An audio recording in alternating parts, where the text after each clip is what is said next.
Doctor साहब, इस वक्त जो जंग है मिडल ईस्ट के अंदर वो अपने अरूज पे है।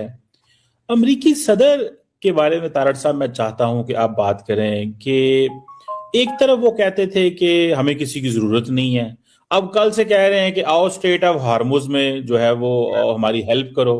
ईरान जब जंग में उलझा है तब भारत ने सबसे बड़ी मदद भेज दी है और अब ईरान को मेडिकल सहायता भेजकर भारत ने एक बार फिर ये दिखा दिया कि भारत सिर्फ अपनों के लिए नहीं बल्कि पूरी दुनिया के लिए सोचता है। इस पूरे घटनाक्रम से दुनिया को एक साफ संदेश मिल गया है कि संकट के समय सहयोग सबसे जरूरी है। राजनीति से ऊपर इंसानियत को प्राथमिकता देनी चाहिए और भारत ने ये दिखा दिया कि सुपर पावर बनने का मतलब सिर्फ ताकत नहीं बल्कि जिम्मेदारी भी होती है। अगर आप हिस्टोरिकली देखें, दुनिया में सबसे ज्यादा किस कौम को, किस रिलीजन को निशाना बनाया गया है, जिन विचारों की शामत सुबह शाम आ रही है। इजराइल ने चुन चुन के जो अपने इर्द गिर्द खतरात थे, चाहे सदाम हुसैन था, फिर लीबिया को मैंने देखा, फिर मैंने सीरिया को उड़ते देखा, फिर मैं लेबनान को सुबह शाम मरते देखता हूं लोगों को वहां पे, फिर यमन को देखता हूं, फिर उसके बाद अफगानिस्तान के अंदर हालात देखें। इनमें एक चीज मुश्तरक नजर आती है कि सारे के सारे मुसलमान हैं। अब ईरान खत्म कर दिया जाएगा, खत्म हो चुका है, इसके बाद किस मुसलमान कंट्री की बारी आएगी, ये ग्लमा फिक्री है। नमस्कार दोस्तों, ईरान इस समय बेहद गंभीर हालात से गुजर रहा है। लगातार हमलों और तनाव के कारण बड़ी संख्या में लोग घायल हो गए हैं, अस्पतालों में बेड कम पड़ गए हैं, डॉक्टर्स पर भारी दबाव है और ऐसे संकट के समय में भारत ने एक बड़ा कदम उठाते हुए ईरान को ज़रूरी दवाइयों की सप्लाई भेजी है। मेडिकल शिपमेंट के ज़रिए ईरान तक मदद पहुंचाई गई है। ये सिर्फ एक सप्लाई नहीं बल्कि एक मजबूत संदेश है कि मुश्किल वक्त में भारत अपने दोस्तों के साथ हमेशा खड़ा रहता है। भारत की इस मदद से ईरान भावुक हो गया है। ईरान की तरफ से साफ कहा गया है कि भारत हमारा सच्चा मित्र है। ऐसे कठिन समय में भारत ने जो साथ दिया है उसे हम कभी नहीं भूलेंगे। ईरान ने भारत का खुले दिल से धन्यवाद किया है और इस मदद को एक मजबूत दोस्ती की मिसाल बताया है। भारत का ये कदम सिर्फ एक इंसानियत नहीं बल्कि कूटनीति का बड़ा संकेत भी है कि जब दुनिया में कई देश इस संघर्ष से दूरी बना रहे हैं तब भारत ने संतुलन बनाते हुए मानवता को प्राथमिकता दी है।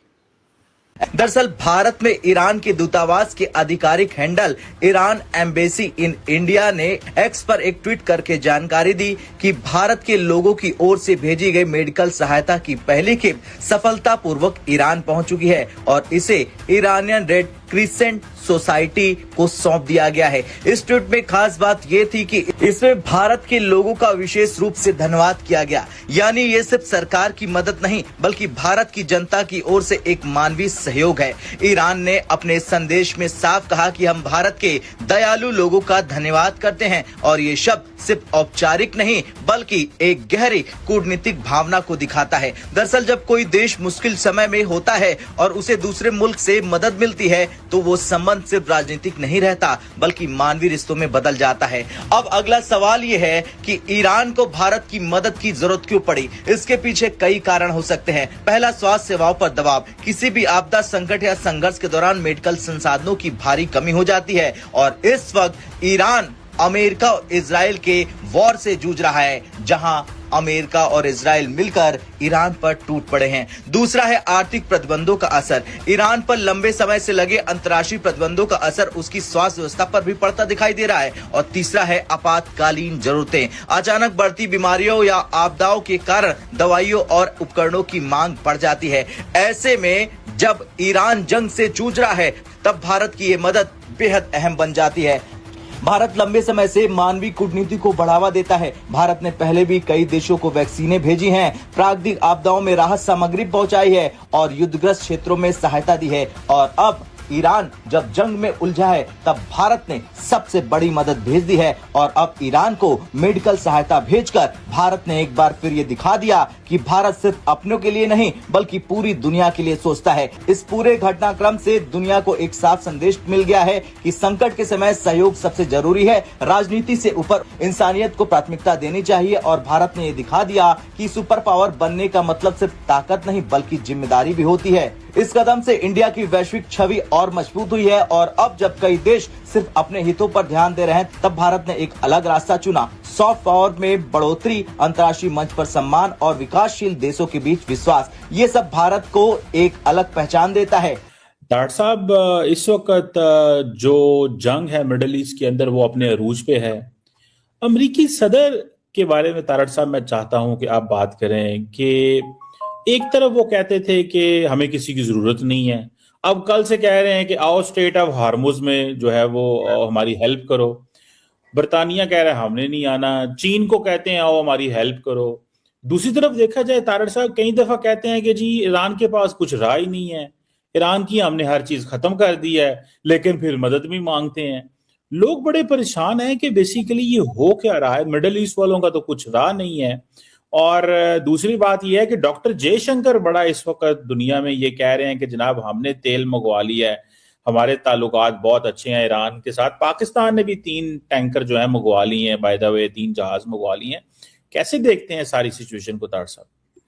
चीमा साहब, आप देख रहे हैं कि कई दफा ऐलान हो चुका है कि अब पीछे बचा ही कुछ नहीं है ईरान के अंदर जिस पे हमला किया जाए, लेकिन सूरत हाल कुछ और है। मुसलमानों को ज्यादातर हम लोगों को समझा जाता है कि शायद हम नाक में रोटियां डालते हैं, हमारी सोच हमारा ना दिमाग है ना अकल है। लेकिन कुछ लोग जो मेरे जैसे हर वक्त खबरें ढूंढने के चक्कर में रहते हैं, क्योंकि मेरा सब्जेक्ट मैटर ही करंट अफेयर, हिस्ट्री और कानून को पढ़ना है। मैं कानून का और पॉलिटिकल साइंस का स्टूडेंट हूं। अब ये कहा जाता है कि नेवी खत्म कर दी गई है, तबाह हो गई है नेवी, तो फिर स्ट्रेट ऑफ हॉर्मुज के पास 10,000 शिप क्यों फंसे खड़े हैं आज? स्ट्रेट ऑफ हॉर्मुज में ओमान के पास 10,000 शिप्स खड़े हैं, वो गुजरते क्यों नहीं उसमें से?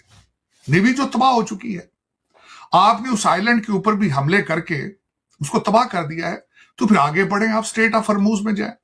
फिर इस वक्त 5 कंट्रीज से हेल्प मांगी गई है, उनको कहा गया भी आप अपनी फौजें लेके स्ट्रेट ऑफ हॉर्मुज से गुजरें, उन्होंने भी इनकार कर दिया है। अब ये वो कंट्री है जिनकी नेवी नहीं है।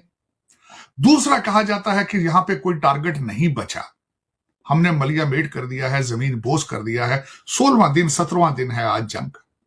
फिर उसके बाद दूसरा कंट्राडिक्शन, साउथ कोरिया के अंदर इनका एक सिस्टम था थाट, जो कि मिसाइलों के हमले से रोकने के लिए क्रिएट किया गया। पूरी दुनिया में ये 6 थाट सिस्टम्स थे, 4 तबाह कर दिए गए मिडल ईस्ट में, 2 अभी मौजूद हैं। साउथ कोरिया से उठा के उसको तल अवीव इजराइल लेके जाया गया सिस्टम को, और ये उस कंट्री से डर रहे हैं जो अकॉर्डिंग टू द वेस्ट जिसका मलिया मेड कर दिया गया है, जिसका नामो निशान खत्म हो चुका है। आप टेक्नोलॉजी बनाते रहे हैं तो वो भी 40 साल सोए नहीं रहे, वो भी तैयारियां करते रहे। आज मैं जो इसके बाद जो दूसरी एक खबर की तरफ आपके आना चाहूंगा, ईरान के जो फॉरेन मिनिस्टर हैं उन्होंने, और अली लारिजानी जो उनके इस वक्त सिक्योरिटी के इंचार्ज हैं, उन्होंने एक नया इंकशाफ किया है। उन्होंने कहा कि एक 9 सितंबर 9/11 की तर्ज का एक खिचड़ी पक रही है अमेरिका के अंदर। उसका मतलब यह था कि एक फ्लैग ऑपरेशन, एक फॉल्स फ्लैग ऑपरेशन करके ईरान को उसका कसूरवार करार दिया जाएगा। बहुत बड़ी एक बात है। लेकिन आज मेरा जो लुब्बे लबाब अगर देखा जाए, जो मेरे जैसे लोगों के लिए बहुत ही एक तकलीफ दे चीज है, कि जब मैं हिस्ट्री का स्टूडेंट हूं तो देख रहा हूं अभी रिसेंट मॉडर्न वॉरफेयर के अंदर, सेकेंड वर्ल्ड वॉर के बाद अगर आप हिस्टोरिकली देखें, दुनिया में सबसे ज्यादा किस कौम को, किस रिलीजन को निशाना बनाया गया है, जिन विचारों की शामत सुबह शाम आ रही है।